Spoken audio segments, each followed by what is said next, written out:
This free tutorial will be showing you to turn on Google Safe Search for computer online completely for free. If this helped, drop a like, share the video, and subscribe for more. Presets and effects for life, click the link down below and enjoy the tutorial. Alright, the first step to turn on Google Safe Search on your computer is open up your search engine or browser device and type in whatever it is you want to safe search.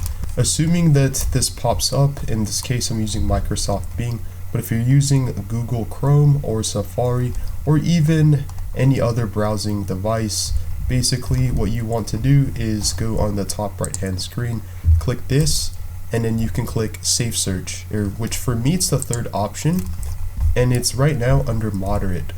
You can have this to strict, so basically it would be more strict, and then you can have it to off or moderate. In this case, we want to enable or turn on Google Safe Search.